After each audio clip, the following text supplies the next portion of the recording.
தினமொரு வசனம். கலாத்தியர் 5வது அதிகாரம் 15வது வசனம். நீங்கள் ஒருவரையொருவர் கடித்து பட்சித்தீர்களானால் அழிவீர்கள். அப்படி ஒருவரிலொருவர் அழிக்கப்படாதபடிக்கு எச்சரிக்கையாயிருங்கள். விளக்கம். நான் ஒரு நெடுஞ்சாலையில் மணிக்கு 60 மைல்கள் என்ற வேகத்தில் என்னுடைய காரை ஓட்டிச் சென்ற போது சாலையின் ஓரத்தில் 2 குருவிகள் கடுஞ்சீற்றத்துடன் சண்டையிட்டுக் கொண்டிருந்தன. அவை கோபத்துடன் ஒருவரையொருவர் தாக்கிக் கொண்டிருந்தன. என்னுடைய கார் அருகில் வந்ததும் அவை தடுமாற்றமடைந்தன.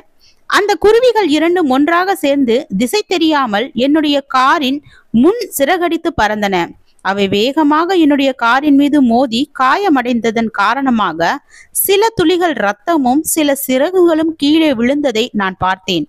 அவை கண்மூடித்தனமாக சண்டையிட்டுக் கொண்டிருந்ததினால் தங்களுக்கு முன்பாக வந்த கொடிய அபாயங்களை பார்க்க முடியவில்லை. அந்த குருவிகள் தங்களுடைய சண்டையினால் தங்களுடைய உயிரை இழந்தன. அந்த 2 குருவிகளைப் போல நாமும் பல வேளைகளில் செயல்படுகிறோம்.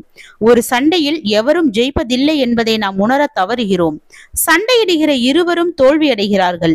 நம்முடைய வெறுப்பும் கோபமும் தங்களுடைய எல்லைகளை மீறுகின்றன. அந்த 2 குருவிகளும் எதற்காக சண்டையிட்டு கொண்டிருந்தன என்று எனக்கு தெரியாது. ஆனால் அந்த சண்டையின் மதிப்பு மரணம் அல்ல. நம்முடைய சண்டைகளுக்கும் இது நிச்சயமாக பொருந்தும். அந்த 2 குருவிகளிடமிருந்து நீங்கள் ஒரு பாடத்தை கற்றுக்கொள்ள வேண்டும். உங்களுடைய மனக்குறைகளை நீங்கள் மறந்து மற்றவர்களை மன்னித்து உங்களுடைய தவறுகளை ஒப்புக்கொள்ளுங்கள். அன்பு, சந்தோஷம், சமாதானம், நீடிய பொறுமை, தயவு, நற்குணம், விசுவாசம், சாந்தம், இச்சையடக்கம் ஆகிய ஆவியின் கனிகளை தேவனுடைய ஆவியானவர் உங்களுக்குள் உருவாக்க வேண்டும் என்று ஜெபியுங்கள்.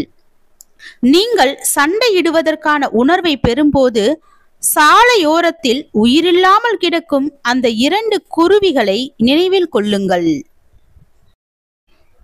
ஜெபம். தேவனுக்கு ஸ்தோத்திரம். தேவனே, நாங்கள் எங்களுடைய வாழ்க்கையில் கோபத்தை அடக்கி நீடிய சாந்தமும் பொறுமையும் சமாதானமும் உள்ள மனிதனாக வாழ கிருபை பாராட்டும். ஆமென்.